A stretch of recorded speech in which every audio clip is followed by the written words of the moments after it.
This video contains gratuitous use of profanity and uncomfortable pauses to compensate for lack of professionalism and original thought. Viewer discretion advised.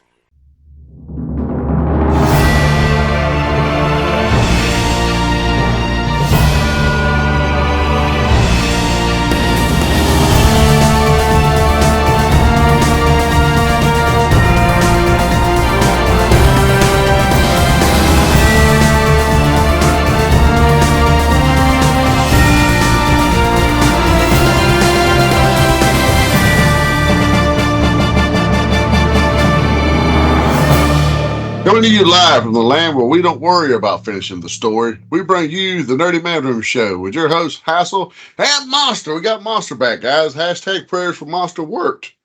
Yeah. I was home with all a total of 8 days in the month of January, and that's being, well, I guess you could say 8.5 because one of them I got home at like 2 in the afternoon, so I guess I'll give that a half a day. So being the overlord of Cobra, it's hell on the immune system and the body. It wouldn't have been so bad, but the first trip I went out, the very first week of that Thursday night, I went out to eat with the folks from work, and we were good. And then we went to, a couple of them go to trivia every Thursday, and they're like, "Hey, come on with us." And I've done that with them a few times, so I went to trivia with them. And the longer we sat there, and it was only like an hour and a half, but the longer we sat there, the worse I felt. And then by the time I left, I got in the car and I was shivering and shaking. I was like, "Why am I so dang cold?" And got to the hotel, and I didn't even change clothes. I just laid down and went just fell straight out in what I had on and from work and everything. And I was like, "Man, I feel terrible." And woke up middle of the night, couldn't see straight, feeling dizzy and stuff. I was like, "Oh, I feel like I got the flu." So I called in to work the next day and stayed in the hotel all day, traveled home, and then turned around. And that was on a Saturday when I traveled home. I turned around on Monday and was right back out the door. So trying to recover and deal with that was rough. Shit's going around though, because the wife, she had COVID 2 Fridays ago. That Saturday night it hit me while I was watching the Royal Rumble. Actually, it started hitting me the fever then. It wreaked havoc upon me Saturday night and all day Sunday. But oddly enough, even though I'm occupying the same space with this woman, I tested negative for COVID, flu, and strep. They told me I just had a severe sinus infection that I am still battling 2 weeks later and hacking and coughing. And that's the thing. Yeah. When I got sick, I finally got over it the following week, like fully. I was only really sick for like 2 or 3 days. After that, I was like, I can function, but it was the Megatron. I still function, but you could tell I felt terrible. But man, I could not get rid of the cough and the stopped up head until like last week. The stopped up head finally cleared up, where all my sinuses cleared out. I still wake up in the morning and it's like almost bloody sinus because it's just sitting there all night. Yeah, I'm down to 2 nosebleeds a day now. It's been a rough 2 weeks. But the cough is still here a little bit, but that finally cleared up in the sinuses last week, like at the end of last week. And I was like, God, I was sick the first week of January. This is the last week. What's going on? I mean, they got that shit. It's going, what do they call it? The 100-day cough now. It's and the people that are getting it, it's all the symptoms of COVID, but you test negative for it. So I'm hoping like hell I don't have another 60 days of this shit to look forward to. I know my mom's got COVID, and I know when I came home from between the last 2 trips, because I came home on a Wednesday because I had to be in another spot on Thursday for a training class. Was home Friday, Saturday, Sunday, went back to the same place I was at on Monday because the activity we had going on there, I needed to be back there for. And while I was home that weekend, the kid came over and he was sick and he was dealing with it. So he's starting to get over his for the most part, but it's just he's got that still sopped up head cough thing going on too, and he can't get rid of it. And I was like, man, it's rough. It's awesome to have you back, brother. So I'm excited about it. Glad to have you here. Got a pretty good show this week. We're gonna catch up on some Geek Week, folks. We haven't had a real Geek Week. I've cheated you people the last couple of weeks with Geek Week. Well, it's been a while since we could record together, so we just figured this week we would play catch up on some random items, so we'll just call this a giant Geek Week episode, and we'll play catch up. It might not be necessarily what we necessarily did on Geek Week, because I'm going to tell you that mine was. I watched a lot of stuff because I was not mobile, but I don't remember a lot of what I watched because I wasn't feeling the best all of that time. But I've gotten toys in I have not opened up. I've got comics in 2 months worth that I haven't read anything of. It's just with everything going on, I just have not been up to it. But yeah, we're going to do some Geek Week updates. But my Geek Week is basically I could probably talk about whatever you've seen because I've probably seen the same. I just don't remember what I actually did because it was all a blur at this point. Yeah. So let's dive into the WWE. I mean, that's we're fresh off the Royal Rumble where you got the vibe they were fixing to finish the story finally. Then Monday you get that shit and you know what's coming. Then The Rock enters the pictures. What's your thoughts on this right here, Monster? We hadn't had a chance to actually sit down and talk about this. So I see it a couple of different ways. Number one, yeah, it should have been Cody versus Roman, and you could have done some other stuff with Seth. But now, I get that. I think that everything that I've seen is that the original plan was Cody and Roman, and The Rock being like a referee or enforcer outside or something to do with it because he was going to be there. Since they just signed the War Games name, but he was going to be there. Let's be honest. Well, that was part of the deal, is what I'm reading now. That's what's coming out now, is that not only was him being in WrestleMania part of the deal, being in that match, and he's pushing to win. Well, I'd rather see him win and take it from Roman if he's going to do that, because let's be honest, Roman is not there all the time. But I think the other side. But would The Rock be there all the time? No. But and what does it do? What does it do for the company? Like that's why it's the end game. It's the same thing. Like we were watching Monday Night Raw earlier, kid and I, before we started this, because I get it the next day on Hulu. So he's like, well, why didn't? He's like, what was it? He said, oh man, he said something, and I was fixing to build off of it. My mind went completely blank. See, I told you this. The illness is still kicking with me. But yeah, he said something about. Oh no, he said, well, why not have Cena, if they're going to bring Rock back to fight Roman, why not have Cena come back and fight Seth or something for that consolation prize? And I was like, which, first of all, was funny that he called it consolation prize because Roman did everything but say that. Oh, man, he buried that title or what on Friday? Holy shit. But like I told him, I was like, well, you can't continually bring, Cena's lost several times in the last few years came back. You can't continually bring a legend back and make them lose. But you don't really necessarily want them to win either if they're not going to be there for the belt. But to me, it doesn't matter if Rock wins the belt because Roman's not there anyway. So it doesn't matter if the champion's not there, apparently, because he's the one they got now never there. But besides that, you can't bring The Rock back several times and make him lose every time he's there. And listen, and he lost the last ones he was there because he was leaving, or he might have come back and did a one-off match. And I think he came back with Ronda Rousey and stuff. But the last time he had a title there, yeah, he had to lose it to leave. So you can't really let him lose it because you can't lose the face value of that legend that everybody wants to be there. From a sponsorship side of it. If Roman beats Rock, I think we're at a point now where when Roman beats Rock, especially if he's still as champion, it elevates Roman even further. So I don't see a lot of harm in that right there. The only thing that really bugs me, okay, one, the consolation prize, as you put it, or as I like to call it, the AI generated world title, because that's exactly what it fucking looks like. It's some AI generated piece of shit where they just tried to take the big gold and bastardize it with Vince in the middle of it, which is another can of worms we'll get to shortly. But Seth slipping to the damn ring every week. I mean, is he even going to be healthy enough to go by Mania? Well, that's the other thing. It's like, why? I get the other reason why they changed that match to be the Cody and Seth, because Punk is out. Yeah, obviously. But I think that was the original plan. The way Drew McIntyre is running his little build right now, are they thinking that maybe Punk's going to be able to show up by Mania? They did not disclose the date. Usually they typically say, well, it'll be out X amount of months, all this stuff. But he said, I'm on the road to recovery. It's going to be a couple of months. And then we'll see. But you know what I'm saying? It's like, it almost leaves it in the way. I get the vibe like maybe they're thinking he might can show up to do a little something with McIntyre at Mania.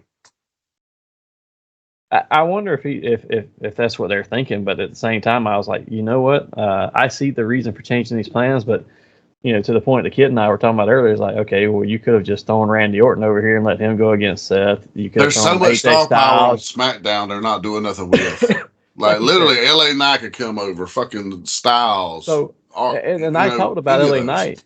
He and I talked about LA Knight, and I'm like, well, you know what? I really don't think he's ready for a league championship like the World Championship. So I think he'd be better with the Intercontinental. But let Gunther say, I've had enough of this. Drop that and go after Seth, because Gunther's built up enough.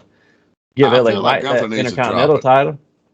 All right, and then they setting that up with main event Jay. So whoever gets Gunther and Roman, either one, when they finally do the job, they're gonna put someone they're going to elevate the shit out of somebody. Well, see, I was wondering what they were going to do because they've been pushing Gunther and Imperium against New Day, and that's 3-on-2. I'm like, so is Big E finally getting ready to come back? Because he's been out for almost 2 years now? Yeah, 2 years. I'm like, is he fixing to finally come back, and it's going to be New Day 3-on-3 against Imperium, and that's a build if you want to do that. But there's so many other options they could have done. I mean, I don't think LA Knight's ready for a world title, unless you're going to give him the consolation one, because maybe he can carry Raw, but I don't think he could carry SmackDown at this point. Yeah, he SmackDown. He's not ready for, and that was what I was really hoping they were going to. When the Cody came out air on Friday, I was really hoping he was going to say, you know what, Seth, you're right. You did make this belt right here mean something. You, in the time you've had it, you've made it into something. The Workhorse Championship, and that's what that title used to be, and that's what I want to do with that title, and that's what I need. That's why I need to take this from him and restore it to what it should be. That would have been the way to actually do that. I mean, you can see the look on Cody's face. He was deflated as fuck. And God bless him. He's such a company guy. He is the epitome of what's best for business. So I don't want to jump ahead too far to all the other stuff we're going to probably get into, but I will say this. If you watch the press conference, even though they've got these ones who have been trained to talk at these press conferences or they're executives in the company, he was the most well-spoken. I was like, dude, he was really, really well-spoken the way he said that. And I'm not even a Cody fan, but I was like, damn, he had that knockdown. He has been groomed for this for since childhood. But I mean, literally, he handled like the questions. He sidestepped when need to be sidestepped, but give just enough of a company standard. Have you watched? So speaking of him, just to take a quick aside, since we're talking about it, have you watched the special they did on Peacock about him? I think it's like an hour and a half, 2 hours long, about how his story and him leaving and coming back and all that stuff. So if you watch that, he talked about, I think the reason he's good at some of that stuff like that press conferences, it's not just being groomed by Dusty or anything, because let's be honest, Dusty was a good talker, but Dusty's not a press conference guy. But Dusty wasn't a great businessman. No, but Cody actually, when he decided he wanted to get into stuff, he and his sister moved out to California, took acting classes, took all kinds of entertainment classes, like how to speak to the press and stuff like that. He went to college in California for that. He and his sister, they both left the home together and went out to do that. And then he wasn't getting work in that industry, which is why he then turned around, came back, and said, okay, I want to try wrestling now. And that's when he went into wrestling and said, okay, I can use all these skills in wrestling too. And then he's kind of parlayed that into some TV roles, like being on Arrow and a few other things. But he went to school for that first. And that's why they talk about how he talks about workshopping all the stuff he does. He got that from going out and doing improv classes and doing, training and acting. And you can definitely tell he was kind of the glue of the EVPs that held AEW's backstage together. Like you can instantly tell that he's the only adult out of the group. Yeah, exactly. Like once he got gone, that's another one. So we could if we could either delve on some more on some WWE, we can move on to Vince. We can move on to that. I do want to touch on some of the AEW stuff because man, holy shit, it's getting bad quickly. They sold less than 1,000 tickets this last show. 1,000 tickets. Is that the one in Savannah? Maybe so. Yeah. There was one in Savannah where they were selling buy three get three free or something like that. I was like, damn. And for those of our listeners who don't know, we're both from Georgia. I still reside in Georgia. He doesn't any longer, but Georgia is a hotbed for wrestling. Like when the big wrestling shows come, it typically does well very well. Like we've been to house shows in Albany, Georgia, Macon, Georgia, where hell, even there, I bet you there was at least 4,000 or 5,000 people, and these are small arenas. So I heard listening to Jim Cornette's podcast, and they released some numbers from the UNO arena because he was talking about he was doing back in the day what he did in 1984 thing on there the week before, and then this week that's where AEW was. He's like, I think that arena was new when we went there in '84, which it was. It opened in '83. It's the UNO at the lakefront there. But he said that that stadium seats 8,000 people, which it does. Now, by the time you put the wrestling ring in there and stuff, yeah, you're going to lose some of that. Yeah. You don't lose all of it, but it's an 8,000 person capacity arena. He said, he named off the ticket sales when he was there in '84 and stuff, and this, 4,600 people, almost 5,000 people. They had 2,900 max. Wow. At the show that they ran at AEW there, which is just a couple weeks ago, and they couldn't even sell 3,000 tickets. And it's a damn shame too. That's the tickets sold and given out. That still doesn't mean that people show. We've talked about that before, but that's terrible. Yeah, and it's a damn shame because the product is actually pretty damn good. I mean, I'm an AEW fan myself, and like literally the show we record on Tuesday. So the show that actually will be on tomorrow night, it's a pretty stacked card. You got fucking Sting and Darby Allin going for the tag team titles. You got Hangman and Swerve going at it again for the third match of the rubber match there. There was like at least two more matches. I off the top of my head, they kind of don't stand out now, but they were like, I remember looking at the lineup saying, holy shit, that's a pretty stacked Wednesday night, Now, the Collision has kind of fell way the fuck off, but it's become a glorified job show. But for the most part, it's a pretty stacked show tomorrow, and I enjoy Dynamite every week. I mean, Collision's hit and miss. I don't watch Rampage much anymore, but I don't think it's tomorrow night's show, but I saw something where they were selling tickets for it's Dynamite and Dynamite and Rampage or Dynamite Collision, and then the next night's that same arena is gonna be the next two shows because one of them I guess is. That was what I had noticed, and that was what was kind of off-putting to me is Collision was going to Saturday night show, and that was the thing. You was gonna have two live shows. Rampage would be the filler, and it was recorded. So fine. When Collision already starts becoming the taped show, you're going to lose your fans. But for that show in particular that I was hearing about is they're doing two nights in the same arena, two shows, which I guess one of them is not even I guess one of them is the YouTube show, Dark or whatever it is. So they were going to do two shows recorded together one night, two shows recorded together the next night. And they could not sell enough tickets to actually support either show. So they started selling bundle packages for people to try and go to both nights at the price of one night's worth of tickets. I mean, let's be honest. The same arena 2 nights in a row, that's just not smart business for anyone, not even WWE. And they're recording in the middle of the week. I think it was either Tuesday or Wednesday Wednesday, Thursday. Well, one will be a Wednesday because Dynamite they do live. But then the other one was a Thursday. But yeah, Collision was a Thursday night. I remember when I looked at it, I said, holy shit, they're already starting to tape this. And I was like, wow. But yeah, you can't do that way. Even WWE, I wouldn't recommend 2 nights in the same arena. No, but maybe when you have the premium live event, and then if you're doing Raw in the same venue the next night. Because most people are probably going to buy tickets for just the premium event or Monday Night Raw. They're not trying to buy both. And I get it if you're going to do 2 nights in the same arena. If you're going to do like a WrestleMania and it's 2 nights long, which I don't like that format. But if you do that, then yes, say in the same arena. You won't want to do Raw and SmackDown in the same arena. No, not a night apart. No. No, that's just not. And I thought Tony Khan was far smarter than what he is, honestly. He has not surrounded himself with the people he should. At this point, he should be acknowledging, hey, look, I don't know how to run this shit. And there's no shame in that. There's no shame in saying, you know what, I have a tremendous passion for wrestling. I don't know how to fucking run this properly, but I would like to see these bullet points hit. Surround yourself with a group that can, though, and can convey your ideas in a more, presentable form that draws people in because they're losing their base fans and damn sure aren't gaining any new ones. No, well, and you notice too, you talk about surrounding people who can format the show properly. The ones who were actually working on it and backstage formatting the show, most of them have left or are leaving. Yeah.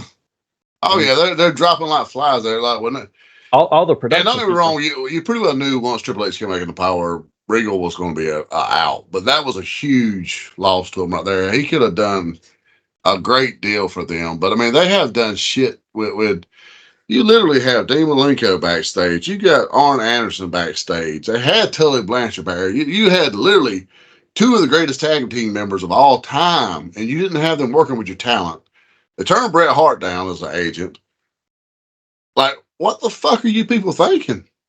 So while we're on them, And so let's do this real quick. Is there anything else from WWE before? Because we jumped straight to AEW. Yeah. Was there anything else in WWE we wanted to cover before we moved on from there? I mean, I'm not a fan of necessarily where they're going with the Mania main event, but I kind of understand some of it. But I'm not sure that there's anything. The only other noteworthy thing to me was the fact that Braun Breaker is being pulled up to the main roster, and he showed out in the Rumble. He had a great showing. I would love to see that kid be on Raw. I think Raw's the place for him.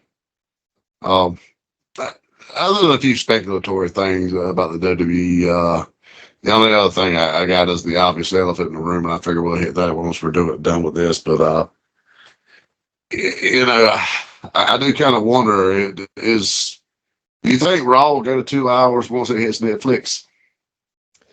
I don't know. That was the other thing. I guess I forgot completely about that. But the Netflix deal, not just going to Netflix and being live on there, which they have some other live events on there too, so it makes sense. And they've wanted wrestling, but that deal was a tremendous deal for WWE. I mean, it's like at this point, do you really even have to try that hard? They're going to pay you, was it $5 billion a year for 10 years? It's a $500 billion deal or some crap. I'm like, what? It is a massive deal. And holy shit. And the fact that they have a female executive, and as soon as she was asking about Vince McMahon, she said, he's gone. Like, he's gone. Well, them and then Slim Jim actually pulled their whole sponsorship of the Rumble, except for that one commercial because of the thing. And then as soon as everybody said he's gone, they're like, okay, we're back. And he actually, as soon as they said he was out, they come back. But holy shit, did you read any of that? It was... I didn't read all 60-something pages, but no. But let's come back to shit. We'll come back to that one. Let's go back to where we were on AEW, if you don't mind, because I think we've touched on most of what we wanted to in WWE. So I saw that AEW was trying to go back to their ranking system, and they sent out their rankings on January 31st of the top 5 in different areas. So I want to hit on this because you talk about how good the product is, and I'm like, this shows Tony Khan's inability to book it and really understand his product, because these rankings are stupid as shit. Have you seen them? They're a little questionable. Yeah, the people that had in them were questionable. That was my thing, because I'm a fan of the ranking system, because I was one of the things as a kid growing up when you used to get the PWI books. I always liked how they had the rankings. Oh, yeah, I'm good with rankings. You would thumb through there, and it had like the top 10 of the WWF title, the Intercontinental title, the tag titles, and WCW. And then it also have a total top 10 between both companies. And then you could kind of do your fantasy warfare a little bit. So when AEW started and they had that, I was a fan of it. I liked it. And I was told, I was kind of under the impression they moved away from it because Punk told them it was stupid. So they done that for Punk. Punk's gone, now they're bringing it back. I'm not against the rankings, except for the fact that when you do this and you rank, you do two things with the ranking. One, you expose your own storytelling. So if somebody had a shitty year and then you place them in your rankings because you want to push them right now, how? Everybody's going to know. You can't go by win-losses for this ranking. This ranking has to be on something else.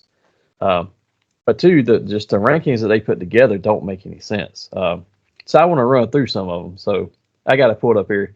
So let's start with this Trios champion, which did they ever even use this thing?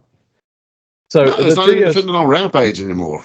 The champions are the Acclaimed and Billy Gunn, which, okay, that makes perfect sense. They're a team. They have been champions. There's my daddy ass. Your contenders, Bullet Club Gold. Who in the hell is the third member of Bullet Club Gold? All I know is Juice and Jay, but who's the third? You got that. You got now. They're the Ring of Honor 6-man champions. So you got Jay White and the two ass boys, the gun kids.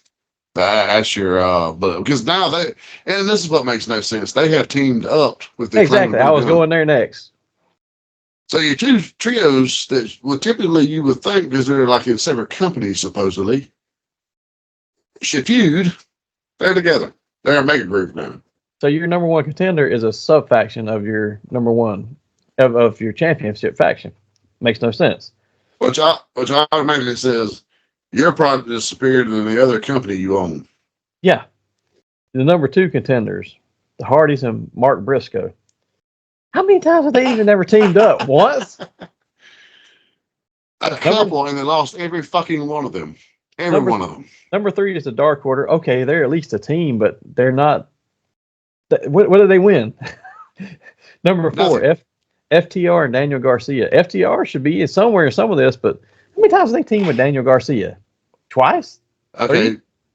Yeah, I think this past week on Collision was the 3rd time they've teamed together, and they actually pulled off a pretty big win against was the House of Black, I believe, and it was a good match. But sadly, like the week before, they were in another in a cage match, which, from what I understand, was really great. But you had to go against the fucking Royal Rumble. And the House of Black is number 5, which that rounds out your top 5, and that's a team, so I get it as a faction. FTR, I would have rather seen into the tag team, but let's look at the tag team real quick. So you got Ricky Starks and Big Bill who've got the belts. Number 1 contenders actually makes sense this time because they're fighting them this week, Sting and Darby Allin. Then you've got John Silver and Alex Reynolds. I don't even know who the hell those are. Those are members of the Dark Order. Okay, Bryan Danielson and Claudio Castagnoli. How many times have they teamed up? I get it, they're in the same faction, but when are they actually a tag team? I've never seen them actually do tag team at all. Number 4 is Private Party. We at least got a tag team. Number 5, Orange Cassidy and Trent Beretta. It's like, why is somewhat viable? But if you just got John Silver and Alex Reynolds, who you just said are part of the Dark Order and they're a tag team contender, why is FTR not a tag team contender? Well, why do you have the Dark Order and Private Party ahead of even ahead of Trent Beretta and Orange Cassidy? Yeah. How the Party hasn't won a fucking match in 3 years? Yeah. So last time we had storylines when Matt Hardy was evil before Jeff showed up. So let's jump to the women's now. Yeah, because we could spend all day on that. So I'm going to move on before I get frustrated with them. But so your 2 women's champions, you got the TBS champions, Julia Hart. I actually kind of like her. Women's World Champions. She's a good heel. Timeless Tony Storm. I like Tony Storm. I just cannot stand how just she is in black and white and everything else is in color. You know, I'm being honest, dude. Like, I've always been a big fan of her work, anyways. But I'm slowly starting to dig this gimmick that she's pulling off when she Mr. Siobhan. I like the gimmick. I just don't like how the camera changes between when they cut. Like the other night, I saw a little bit of it where she was on the announce table with them, and they would turn black and white to go to her, and then they turn back to color to go to the ring. I was like, that's annoying. What was off-putting when her and the Fabuloso or whatever the new chick is went to battle, and like it was like they tried to have half black and the color was like, what the fuck? So let's look at the contenders, and I guess they just listed women's titles and then contenders for all of them, which is a little confusing because I would think you would have 5 people for each one of those and say, okay, because you would think that Julia would be the number 1 contender as the the secondary title. You think she'd be the number 1 contender to the top, but whatever. Deonna Purrazzo, not offended by that. Thunder Rosa, not offended by that. Hikaru Shida, I haven't seen her accomplish anything. Maybe she has, and I just don't realize it. She's actually a 3-time champion. Sky Blue. That bottom. I'm not against her, but is she really the number 4 contender to the title? That bottom is worth being number 1 contender. And Mariah May, and I will admit I don't know Mariah May. You know that one right there, I do watch every weekend. I'm not sure who the hell that is. Why would you not have had Statlander? Why is she not on there? That's the one I was wondering. Her, and then she's the one that just pushed to the moon and back with the TBS title before she lost it. I mean, she beat Jade Cargill twice before you sent Jade out the door. Give her the rub. But why don't you have her there and Taya Valkyrie, who everybody builds up, and neither one of these makes your list? And you paid a bunch of money for a page who doesn't even show up half the time. So that was one that I was literally thinking about just yesterday because I was on Instagram. She's very active on Instagram.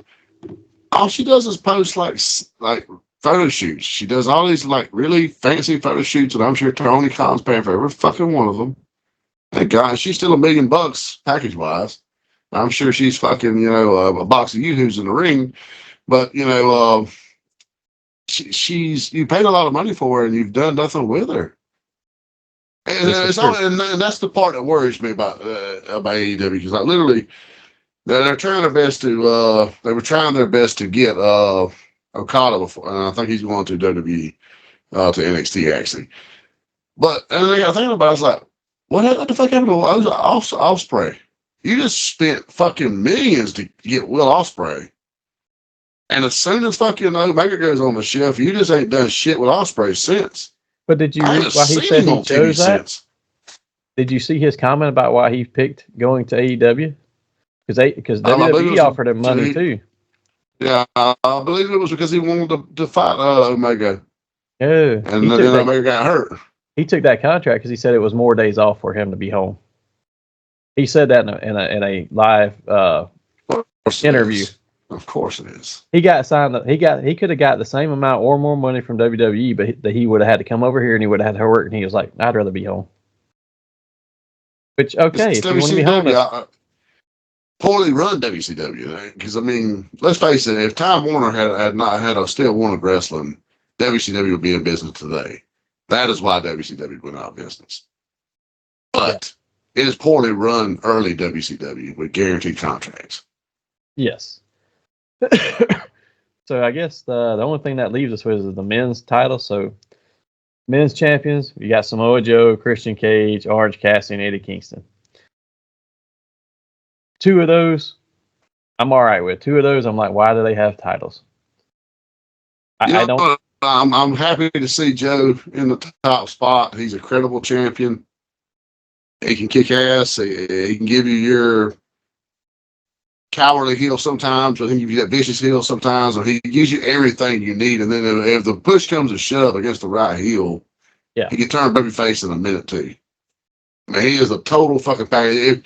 If I were going to build a company from scratch and I want a one seasoned veteran that is kind of long in the tooth, but you need that guy, kind of like what they sought with Jericho. Yeah, Joe would be my guy.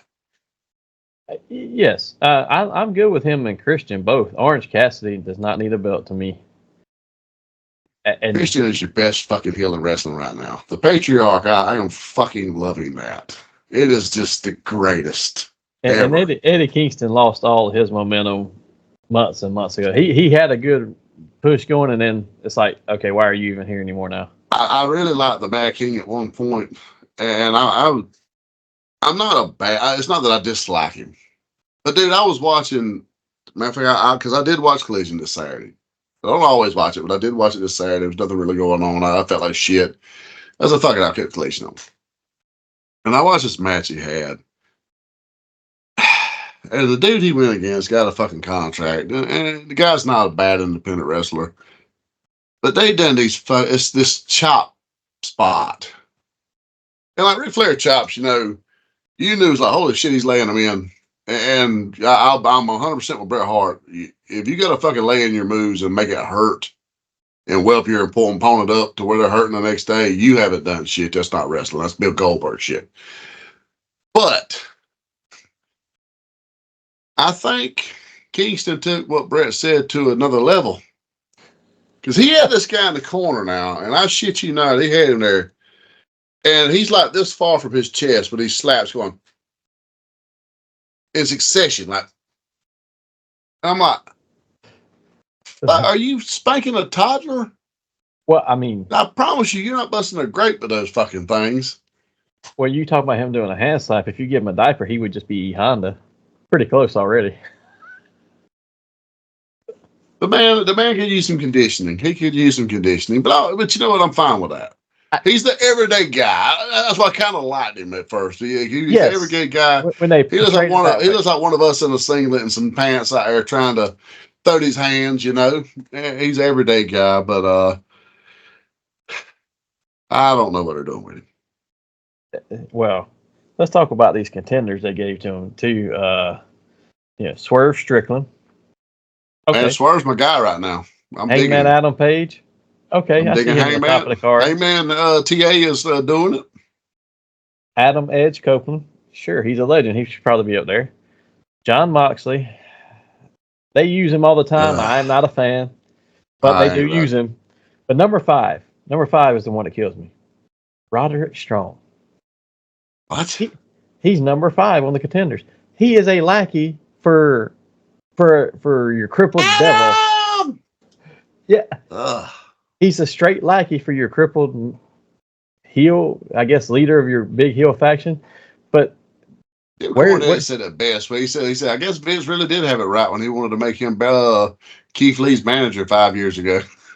But how do you get him in there when you have, and maybe it's because he's out hurt or something, but you got a Bryan Danielson, you got Claudio, you got all these people there who could run circles around Roddy Strong, and I don't dislike Roddy Strong, just he's not a bad talent. I'm not a fan of his character. He's not a bad talent, but he is not in your top 5 by no means. He's not, and what they're doing is they're trying to push him into your international title. So why not have them separately? Why should you not have 5 for the world title, 5 for the TBS title, 5 for the 5 for the TNT titles? I'm sorry, and 5 for the international. And if you had him at the top of the international because he's trying to feud up, hey, okay, but he maybe like had him way low on the bottom of the TNT and not on the world. You got a shit ton of great talent there, like Miro. They did fucking nothing with this guy. Why would you not? I mean, this guy is a fucking beast.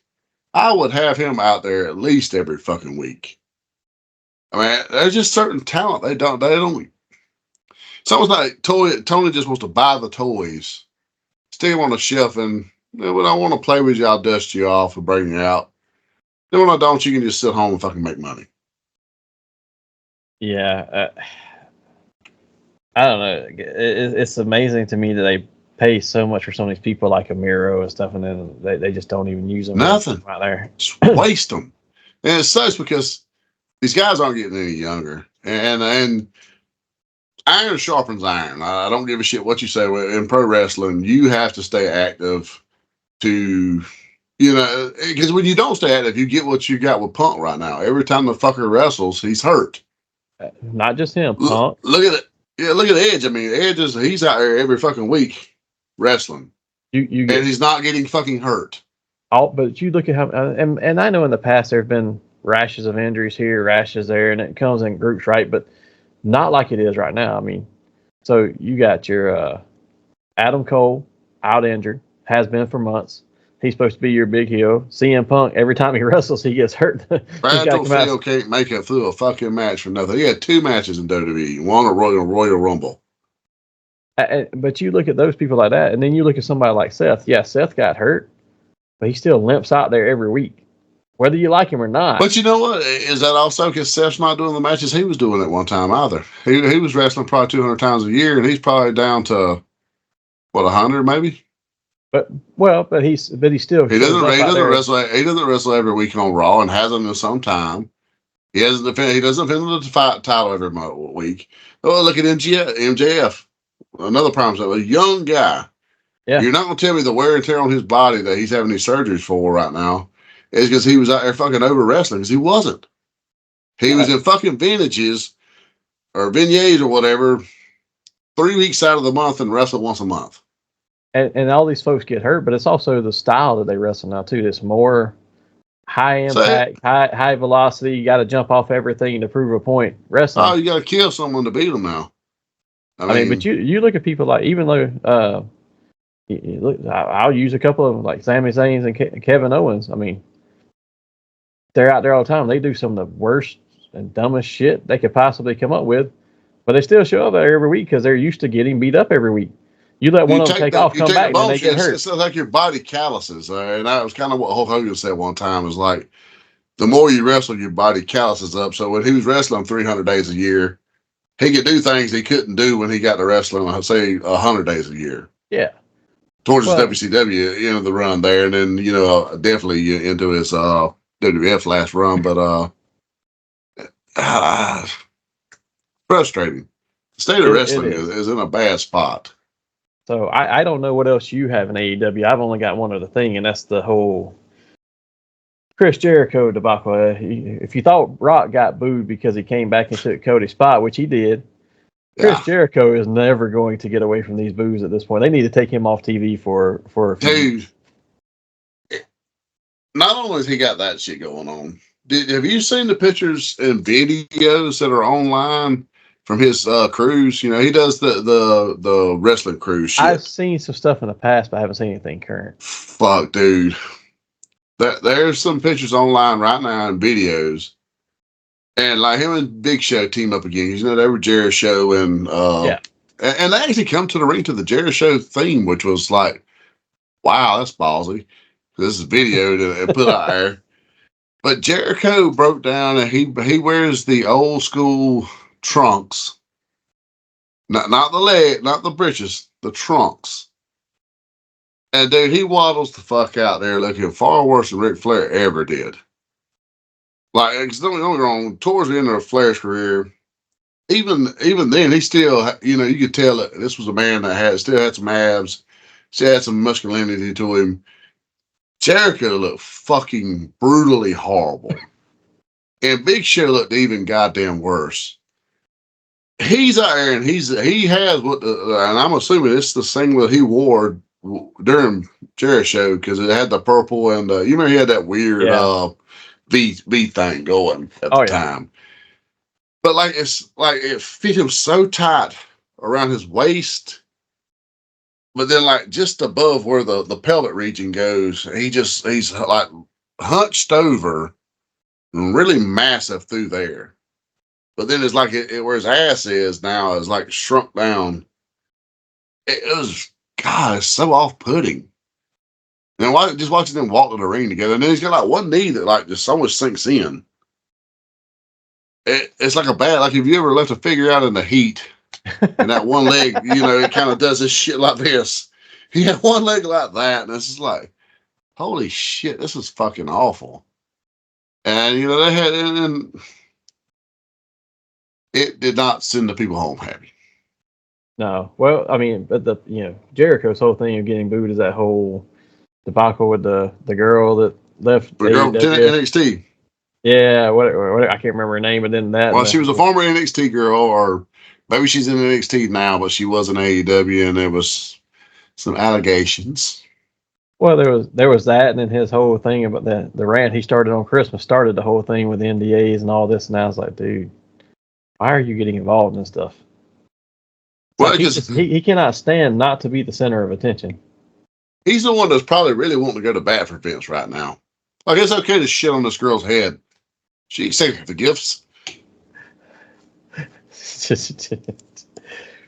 Oh, so was there anything else in AEW you want to cover? Or you just want to jump over to Vince, and then we can say we'll try to cover that quickly because we've been here for a little bit, and let's see if there's anything else besides. Yeah, Jericho is a mess right now. He is something. If I was Tony Khan, I would probably wash my hands of for the time being. I'd ask him to go tour. Go tour with Fozzy, learn a hold, and come back. How can we miss you if you don't go away?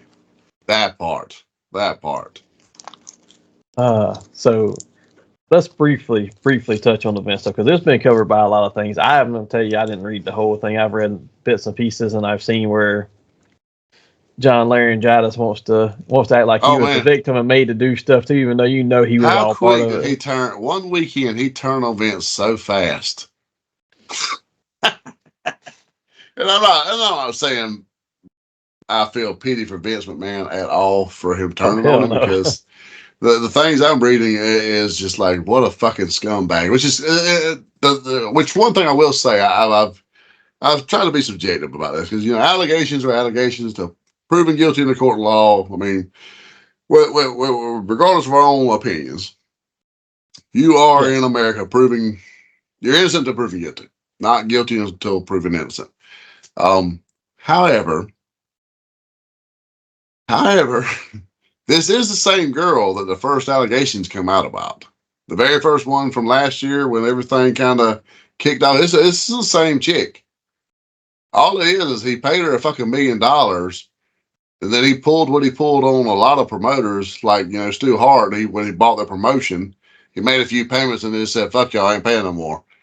he done the same thing to her. And some of the things I do see that do seem very inconsistent, and I think Vince's going to manipulate any attorney worth their money can manipulate very easily in a court of law, even in a civil court of law. And let's be honest, he's got to go. McDivitt's going to fucking have a field day. But the wording, the sex trafficking, you can tell they just tried to throw everything they could into the wording and terminology of this suit too. But I mean, the way it's worded a few times, it's flat out fucking rape.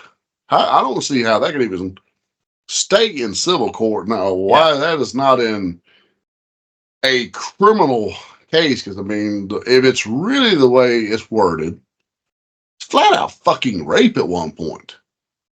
I mean, I don't give a shit if you're penetrating or not. She's saying fucking no. You can't go no means yes and keep going. Yeah, that doesn't work. That's fucking rape. So I don't see how this is still civil and not criminal at this point if it's truly this way. But this is the same girl. He did give her $1 million apparently, but they had a $3 million deal to keep her mouth shut. And several. That's the part about this that really just it kind of makes me think. Okay, as fucking shitty as this is this just someone wanting money because of the fact that the whole time this is going on, every time you turn around, he showers her with plastic surgery, $20,000 worth of plastic surgery from a fucking doctor, and she's fine. She keeps doing it. $15,000 worth of gift cards at one point after a supposed the one that was actually what was classified as a rape. He gave her $15,000 worth of Bloomingdale gift cards, and she was fine. She didn't report him. I will tell you right now, I need my job as much as the next person. If the owner of my company comes in there tomorrow and tells me, bend over and hold your ankle, I'm going to fuck you, or you're going to suck my dick, I don't give a fuck how many lights I need to keep on at this house. Or what kind of car you're trying to pull into my driveway. This ain't happening. You see what I'm saying here? This is where I have a little bit of, and this isn't me defending this, but man, he is a fucking scumbag of a human being, which is terrible because he is responsible for so many positive childhood memories. But apparently, old Vince has become a terrible person. I don't. And he's probably that way all along, I'm sure. Yeah, I was gonna say I don't. That's the one thing I'm gonna say about it, and I'll let you finish your statement. But you can't say it.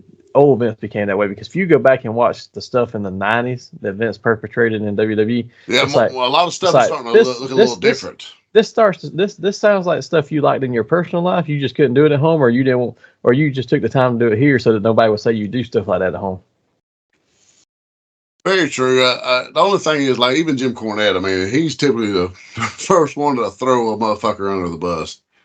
But he was like, he said, dude, I couldn't imagine. He said, there's never a time at any point the things I seen Vince do, or like us sitting around during things where he would have just said, hey, Vince, what about that time you shit on that girl's head? Like, there was never any indication. To his point and so many others, the hours Vince worked, they're like, this dude only slept like 3 or 4 hours. Where did he find time to do this shit? Well, it makes you just wonder if maybe in the later years when he did continue to keep those hours because he's a fucking cokehead and roid addict. He wasn't showing up every show anymore. Yeah, when he had more idle time, the devil's hands could be. Well, idle hands with devil's playthings. Is that why maybe there wasn't as much of it in the 80s, 90s? And I'm not sure. I'm sure there was tons of it. Wendy Richter and all of them are probably trying to start coming forward. And I know there's been Tori Wilson has kind of already come forward and said a thing or two. And I expect more. You had the referee in the 80s too, the female referee that sued. Yeah. Well, now they're saying that the NDAs that the company had no knowledge of the NDAs he was doing. And they're not 100% sure that the NDAs are actually worth the fucking paper they were printed on. They were scare tactics. So it's going to get very ugly really fucking quick. Yeah. But not that it already isn't. I mean, anytime you start having allegations of things like this, I will say that I do really feel like this girl here, while there are true victims out there, I think this girl here was quite fine with things as long as she was making money. As long as she was getting paid for what she did. So Yeah, and it almost makes her. It sounds terrible, and people, please don't take it this way. I don't mean it this way. It almost sounded like she was a high-end call girl that was treated and abused, obviously, and she was fine with being abused as long as she was getting money. When the money stopped, then she was no longer fine with it. This is true. And like I said, that's horrible of him to put any employee into that. But you got an option at the end of the day. Because I mean, let's face it like this. If your boss comes in there tomorrow and tells you, hey, no means yes, and I'm going to fuck you. But hey, I'll give you some gift cards afterwards. No, I'm out. I mean, you see what I'm saying? Yeah. Whoa, dog. Whoa. That's kind of sexual harassment, pal. Yeah. Pronouns. I mean, no, you have that option. I mean, and I know they say, wealthy people pull that shit. Who's going to believe you over me? But you know what? As often as this was going on, and she's having to like film pornography. I mean, the evidence is there. Yeah. Why not just have her phone go on one day when he's in the middle of coming in the room being inappropriate? Because that was something Cornette said. He was like, you know what? I had a lot of meetings with Vince. I never had one with him in his underwear. Ever. He said, you would think, well, when you start off a meeting with someone in their underwear, this is going south real quick. Oh, man. So we have beat wrestling for quite a bit to death here. So let's touch on anything else, because I know we're running close to an hour now. We try to keep these somewhat under control, but is there any other big stuff that you've done or that you want to delve into? Because I think I only have one that I really sat back and watched and enjoyed and remembered all of. So we can talk about it, but is there any other ones outside of wrestling that we can get into? Dude, I watched the Ted series. Have you seen that yet? I did watch that. I enjoyed it pretty good. I mean, it gets a little blasphemous during the Christmas episode, but For the talking, I try to be subjective enough. Like, okay, because by the end, he's like, "Oh, fuck that! I don't want to be Jesus." But Dennis the dump truck, holy shit! How terrible was that? I was like, wow. But the show itself was all in all. I mean, I give it a good solid 4 out of 5 hassles. It was good. It was one of those that it was entertaining to watch. But if I'd have been feeling better and I had other stuff to watch, I wouldn't have jumped to it. But since I wasn't feeling that great, and I was like, yeah, I can kill some time with this. It was actually entertaining and enjoyable to watch. It was just one of those that's kind of like, this was good. Some jokes were a little like, sometimes it was like too many sexual jokes or too many F-bombs and stuff. I was like, you could have cut that back just a little bit. Not that I care about that too much. I was like, definitely. They were pushing it as far as they could just to see sometimes how far can I go. Yeah, I was surprised at the fact I was pleased that there was no nudity, because I watched some of the later episodes with my wife, and of course the one fucking episode that had drawn tits in it, that's the episode she started with. Like, literally, she is very anti-nudity. And, I'd watched the episode too, and I was like, there's no nudity in it. There's a lot of cussing. And of course, that episode there had drawn tits in it. I was like, are you fucking kidding me? But thankfully, they were no more. But, all in all, the show was pretty solid. I enjoyed it. That was a better one that I watched. There's not a lot to watch right now just because of the strike and all. Everything's been way behind. Captain Marvel hits what, tomorrow? Yeah, I think so. I'll watch it this weekend. Probably the Gremlin's coming this weekend. We're gonna spend some time with him, so I'll probably watch that one this weekend with him. I will say I watched the one that I really enjoyed the most out of anything I watched lately. And it's only 5 episodes, but that Masters of the Universe Revolution. That was good. Really good. That was really good. Me and my wife, we watched that the weekend it came out. We waited that weekend and we sat down because we both been sick, so we kind of just sat around and watched a little TV. But she actually, I give her credit. She enjoyed that as well. She liked both series of that. Was it Resolute and Revolution? She liked both of those. A lot of changes in casting on the second one, though. You notice that? Yeah. Tila was now Melissa Benoist, who was Supergirl, and is actually married to I think to the guy who voices He-Man and Adam, Chris Woods. I think it's his name. Yeah, Sarah Michelle Gellar was out from that role. King Randor, for the little bit he was in there, was a different voice. It wasn't the I can't think of the dude's name. It was a comedian who did him last time, but he wasn't back. There's a couple others too, but overall though the show was really good. I love seeing the cameos from characters that never made it onto the old show. That Snout Spout, Rio Blast. Rio Blast was like the one I popped when I first seen him. When he came out and he's got all the guns. Like, holy fuck! I always wanted to see him as a kid, and so that was pretty cool. Him as Snout Spout. I mean, we saw Snout Spout on She-Ra like 3 episodes, but he didn't have any lines. He didn't do anything. He just stood there. That was really, really cool there. I enjoyed that. It was cool to see Hordak show up and look badass, be badass, not be some comedic piece of shit. And I love Skeletor getting his day in the sun and actually fucking beating Hordak. I was like, holy shit, because they really upped their game and made that's probably the best thing they've done out of all this. They reestablished Skeletor as a viable, real threat versus just somebody that gets fucking laughs half the episode and gets punched in the face and he goes running. I really enjoy seeing the He-Man design actually on screen where he's got the battle armor. Yes, and then the one scene where it kicks it off and replaces where the H on his chest is damaged and it kicks it off and a new piece pops on it. Yep. Let me ask you this: because I know I missed something, and for some reason I'm just not piecing it up. When he got the new suit after Gwildor, which was really cool seeing Gwildor added in there. That one. When he gets the new, more the techno / magic suit. The King He-Man looking suit is what I called it. What was the deal with that? The symbol on the chest there. I've seen that from something, and I don't remember what it was, which He-Man series it was from. That's the 2000 series, I think. Well, see, that's what I was thinking, but I wasn't sure. I was like, I knew it had been borrowed from something, somewhere in He-Man lore, but I couldn't place which one.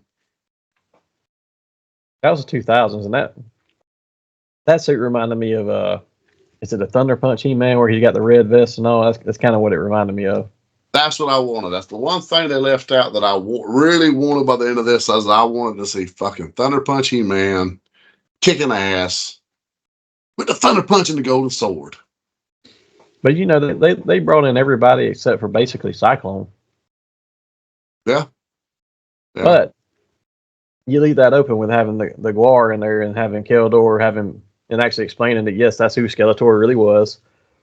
Connect back together like they did in the 2000s, show that they never did in the original. That really did bug me for that episode. I was like, whoa, how are they finna fucking spin this around? Because Skeletor here, but Keldor, how are we? And then it's like, perfect. And the funniest part about that to me is we're watching it, me and the kid, and he's like, oh my God, he's like, this is like a sci-fi nerd's dream. He said, you got Captain Kirk turning into Luke Skywalker because the voice. I was like, yeah, you got a good one there. Well, yeah. For some reason, I was thinking it was J.K. Simmons at first that was doing Keldor, because oh no, it was William Shatner. Yeah. Well, I had to look because I was like, he was sounding like J.K. Simmons to me, and I was like, holy shit, that's really cool. But I'd seen where Shatner was on there, so I was like, who the fuck is he doing? And then I left, oh man, wow, how did I get that wrong? That's some of the battle scenes and stuff were so well done, especially the one at the end where they bring back Preternia and that was cool. You have all the past He-Man's Wondar and King He-Man come out and King He-Man's riding them instead of battle a lion or whatever, he's riding a dinosaur. I was like, that's pretty fucking cool. Yeah, I think one of the coolest lines to me was when Cringer looks at him and says, you mean to tell me you could have been hugging me and turning me all this time? Who's like, I was like, yeah, you should be shooting this bastard with lightning for years. But they left it open. I know they're probably, as far as I know, they're doing another portion of that, another season of the Revolution one. But the way they left it open, you know exactly who's coming next. And I was like, oh, I'm excited for that now too. Yes. Despera showed up at the tail end of that. And those of you who know, I'm not going to spoil it because, a lot of People may not know, so but I won't spoil that. But they'll have Hordak back. that will be still cool. Alive. Yeah. And, well, that was really like the only negative I had till I seen him at the end. I was, oh fuck, great. I was like, damn, you really just killed Hordak? What the one thing they have to do with Hordak though is when he comes out of that tube, he has to holler that he lives again, so I can be like, come on. That would be cool. That would be cool because I love the fact that they had Keith David on there, and the fact that the chick that was Evil Lynn in the movie was Mother Box. Still, that's cool. Yeah, and I guess too, because this is the last thing I remember watching that I have a clear recollection of. So after this, unless there's anything else, we can move into Nerd Out. But since you brought up Keith David and stuff, and we were talking about the voices and all, we gotta make sure we take a moment too to talk about losing another one of the 80s action icons with Carl Weathers passing last weekend. So man, that was rough. I never saw what the cause was, but I didn't know he was sick or anything because I don't think it was anything other than something sick. But he's been in all these commercials. It had to be out of Super Bowl and all. Yeah. Well, literally, he had canceled a con appearance. So I went and looked at the video because like his last Instagram post was him canceling a con appearance. He was supposed to be at Boston Con or something like that. But he wasn't canceling it due to health issues. He was canceling it because he was directing something. Yeah, I don't know. Because he was apologizing to the fans for not being able to make it. He said he'd been looking forward to it, and that he definitely looked forward to making it next year. He said, but he had some directing issues that he had come up, and he needed to finish some things, and he was enjoying doing what he was doing, but he enjoyed the fans, and that he looked forward to doing something with them next year.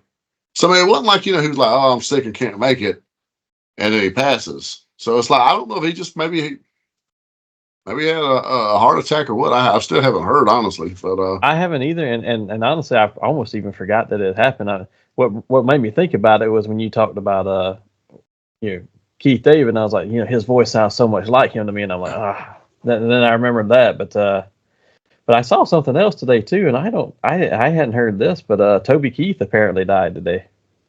What? Yeah. I've seen some videos where he was looking like really bad because I know they were. Said he died of stomach cancer. It makes sense because that's what I was wondering because I seen where he was going to do some shows this year in 2024, a comeback tour is what they were calling it. And in the video I seen of him, he was like really thin, like extremely thin. And I was like, fuck, he went CrossFit or something? Yeah, it looks like he passed away today at age 62 from stomach cancer. Damn. I'm just not hearing this. Respect, sir. I just heard it right before we started, and then I had forgotten about it too until we talked about Carl Weathers. I was like, oh, I probably need to mention this. I'm not a country music fan personally, so I know what some of his music is. I just don't listen to it. But at the same time, terrible to hear for him. I'm one of those all over the place. I mean, I can listen to fucking NWA 1 minute and then Toby Keith the next. So, wow. I respect, sir. Godspeed. Yeah, and actually, let me take that back. It may not have, was it today or was it yesterday? Because now that I look at that and I look at the date, today is the 6th. Well, I think it might have been today because I do remember scrolling Facebook this morning on the shitter, and my cousin, who is, and Chris very well, he actually posted, I should have been a cowboy. And I just thought maybe he was up fucking, because he's night shift. So I just thought that maybe he got off work and had done had a few whiskey drinks and was, listening to some fucking 90s country. And I was like, yeah, kick it, dude, but. So everything that I can see here from a quick Google search is that he passed away on the 5th, which was yesterday. But it's like the news was just announced like 3 to 6 hours ago. 6 hours ago is the oldest article I can find saying that it happened. So they must have kept it quiet for a whole day. So. Who's next? Yeah, but not to end on a somber note. So let's before we move into Nerd Out, let's end on a positive note. And I was going to wait till we did this in the outro, but I'm gonna hit it up now since we just talked about February 5th. But one of the members of the Nerdy Manroom show, one of our family members, Big Al, his birthday was actually yesterday on February 5th. So Big Rob. So let's wish him a happy birthday, Big Rob, and we'll hit you up Big again Rob in the outro. No Chinese food. But yeah, I wanted to make sure we got that in there at some point today to say, make sure we said happy birthday to Big Rob. And I think he just reached out while we have been recording, and I will share this here and then a little bit of summer news too. So I won't share all the details, but just him asking us to keep his dad, some extra prayers for his dad. He's got some medical stuff going on, so I won't announce anything on here that he doesn't want us to announce. So I will just leave it at that. But if you think about it, say a prayer for Big Rob's dad. And with that, Hassel, we've been here for a little over an hour now. So how about we move to Nerd Out? So let's do it. Anybody who hasn't been here before, and I know a lot of you have, but this is part of the show. We ask random questions about the topics of the day and respond with little to no prep time. So today will be a little bit different because we didn't really have a set topic. It was just about random stuff we've had going on because we've been out of touch a little bit lately, mostly me. But please feel free to expand on our answers or provide your own in the comment section. And we're just going to have some really random Nerd Out questions today because I picked the most random thing I could think of because I was like, I have nothing other than I'm just going to pick something weird. So. But I'll let you go first, sir. Nope, you get to go first. You've been missing in action for a month. You're first. All right. The people have heard me enough. They're tired of me, monster. So totally random, has nothing to do with anything we talked about today, but one of those questions that just pops in your head every now and then, and I was getting ready to record it, and I was like, oh, this would be an interesting question. You get to pick a superhero team to be a part of. What team do you choose and why? What are my powers? I almost did superpowers, but I think we did that once before on here. So I was like, I'm not going to ask that question again because I'm 95% sure we asked it once before. So whatever you want for your powers, you were a hero, but you get to be on a team. So what team do you want to be on? That's supposed to have a good question, monster. And honestly, powers is such an easy one too when you ask that because it's like, okay, there's certain things you always want anyway. Oh, yeah, I would. Whew.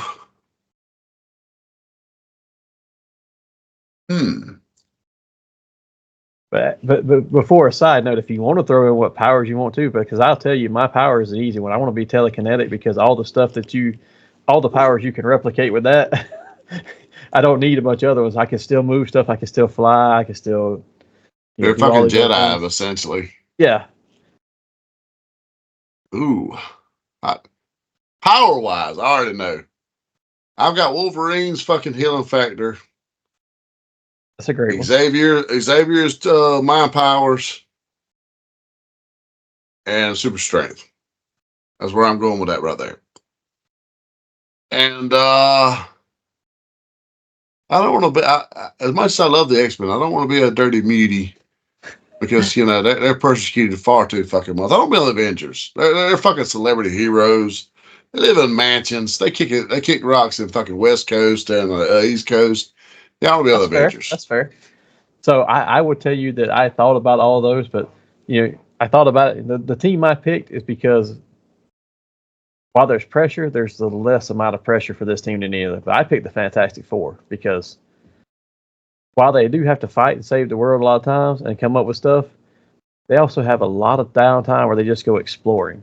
And that's kind of cool to go get to explore other parts of the universe stuff. But think about this. If you pick the Avengers, where you got to fight to save the Earth all the time, it's a full-time job. Fantastic Four, like I said, they can go missing for months because they went off into the negative zone to check things out and learn and stuff. Johnny gets a lot of alien poon. He does. But you got the Avengers, you got the Justice League. Everything's a world-threatening event for the Justice League and the Avengers. So it's like, this again. The X-Men, you're persecuted, you're hated and feared.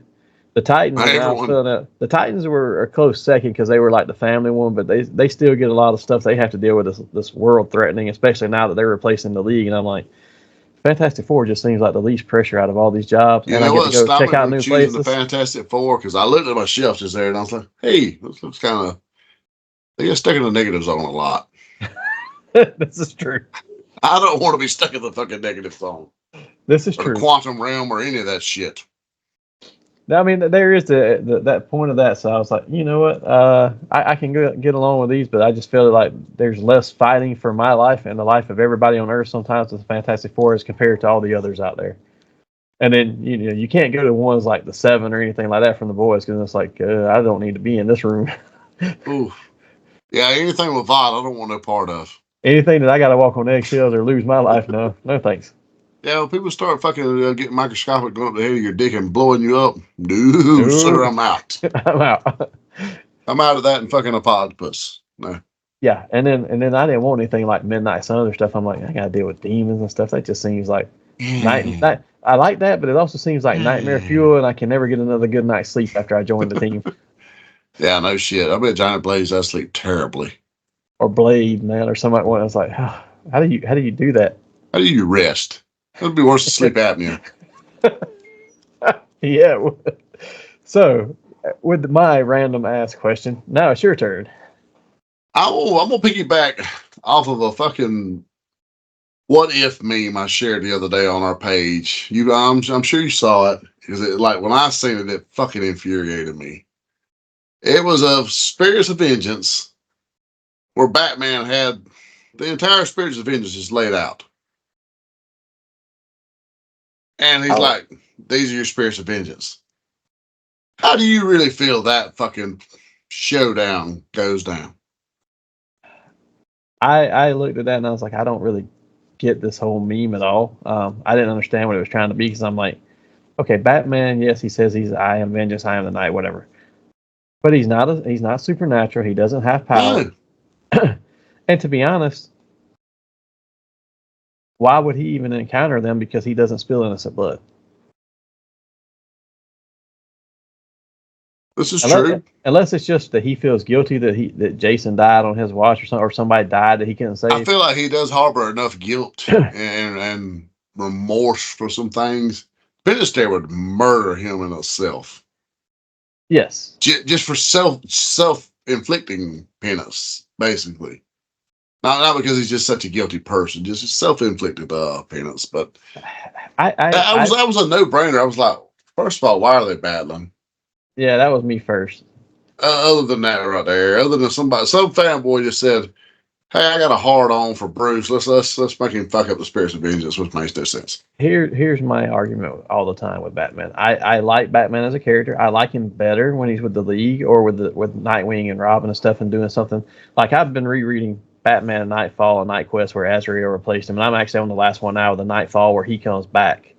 And it's entertaining when he's with a group like that and he does his stick with the group. But to me, it's always like every fanboy out there, and don't get me wrong, I'm a fanboy, but every fanboy out there wants to say, well, given enough prep time, Batman can destroy anybody. I'm like, dude, I don't care how well you prep. Superman's perfect example. Everybody's like, well, Batman can beat him because he's got a kryptonite ring and he's got prep time. If Superman blindly walks in there and he punches him in the face with a kryptonite ring, sure. If he's in orbit above the planet and shoots down heat vision from his eyes, pinpointed onto the cave and just destroys the whole place and kills Bruce, what's Bruce going to do? Superman, I think Injustice is the perfect example of a Superman with no moral compass, no one defeats. No. And that's the thing. It's everybody wants, I shouldn't say everybody. Dan Jurgens more than put me in my place about Hulk about him. So I'm just saying.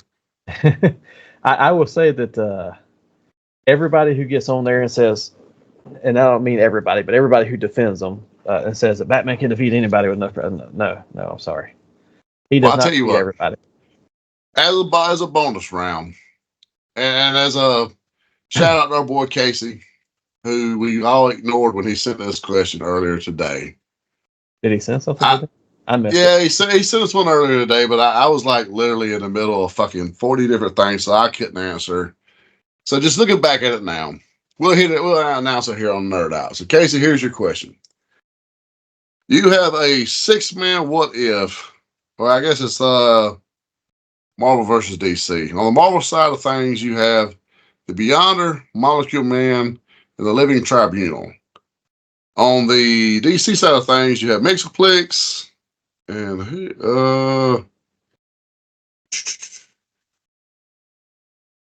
Lucy and Lucifer. Maybe it's like some big black creature, and I don't know who the fuck the other one is. So this is the picture. I can't see it from the reflection. Send it to me, and I will see if I can name off who they are. Let me see if I can send it back to you. Because 2 of these DC ones I am not really very familiar with. I'll be honest. Yeah, because I don't have. But All right, let's send it through you now. Yeah, so once we get this, we will announce who they are. It'll take a minute. All right, here we go. So, yes, that looks like Lucifer Morningstar in the middle. Okay. It's Mixophilic, Lucifer, and that looks like the Batman Who Laughs when he got the final portion of the power he got. I can't remember what it was called then, but it's the Batman Who Laughs, the Darkest Night. That's what. Oh shit! Marvel wins that. There ain't no way around Marvel not winning that to you. No, the only one that's a threat here really is Lucifer. But in the same sense, if you go by Marvel's code, while you do have the one above all, who's the only person who can outrule the Living Tribunal rules on anything cosmically balanced in Marvel, which means he would still rule over angels and stuff. He just can't go above God. So to me, that's the only reason. I mean, that's the biggest reason. But Mixophiliac's not that hard to defeat out of that group, comparatively speaking. And Molecule Man is crazy. So well, he's more mischief than he is actual trying to do anything of harm. Yeah, I just see the Living Tribunal and even the Beyonder shutting down Darkest Night and stuff. So yeah, weakest link on that on Marvel side there is Molecule Man, and then on the other side I say Mixophiliac. But I mean, Lucifer is a powerful one, but in the same sense, that version of Lucifer that they use there is the same one as on the TV show and stuff. While he's powerful, he's not all powerful. So Casey, you got your answer, baby. Live and in living color. Yeah, every now and then he should send us one, and we'll do a duel as a third question on Nerd Out, because he likes to send it. If you guys have something you want to send us as a Nerd Out, send it to us. Drop it to us. We're open on our socials. Yeah, we're always good to add in an extra question because it gives us a little bit more to talk about. But with that, Hassel, I think we've been here for a while, and my cough is starting to come back, and I'm out of cough drops at the moment, and I know you've been fighting it as well, so that's getting us close to the close. But before we leave, how about you tell everybody where they can find us at? We are everywhere, people. You can find us on Facebook at Hazel Hutchison. You can find us on Instagram at the Nerdy Manroom Show. You can find us on Twitter, Nerdy MR Show. You can find us on TikTok at the.nerdy.manroom. And I done a great rant earlier on skank love. You'll love it. It's great. There's nothing more powerful than skank love, people. And don't forget, we're also part of Geek Network now, and you can find us on, is it Blue Sky? We're on Blue Sky. We are on geeknetwork.com. We're on Geek Network Media. Yes. As well as Spotlight Media. And if you're interested in joining Geek Network, we are still looking for more members to help with interviews and reviews. I know Hasso had to cover a few while I was out sick, so thank you for doing that. And check out the graphic that we'll put into the screen somewhere here. Not sure what side of the screen I'm on yet. We'll put it in somewhere, and you can check out the information there. Just pause on it, and you see how to apply to join. And while you're checking us out, don't forget to go see our extended Nerdy Manroom family member, Big Rob. You can find him on his channel at Big Rob's House of Entertainment and No Chinese Food. Chinese Food. Where he is still doing toy hunts and reviews. And as we mentioned earlier, make sure if you have some extra prayers you can spare, send some to his dad because he's got some stuff going on. And we want to give for Big Rob. Yep. And we want to give a big thank you to our sponsor, These Own Collectibles. You can find them on the internet at theseowncollectibles@gmail.com and on Facebook at These Own Collectibles, or in their store at 305 Main Street, Tifton, Georgia. Visit them for all your nerdy needs, from comics to Legos, trading cards, toys, games, and more. Help them support the local artist community by supporting their cause of bringing unity through community. Fandoms unite. And stick around at the very end. Check out the credits at the end. You'll see a special shout out and thank you to some of our friends and extended Geek Network family members. Their details should be in the closing credits. And until then, join us here next time. We're going to look back at, we may change the show depending on time, but right now we're going to take a look back at some of our favorite memories of vintage video games. If we need to pivot that, we will. We've got some other ideas in place too, but for now, that's the plan. Until then, since this was a different type of show today, I'm just going to leave you with Live Nerdy.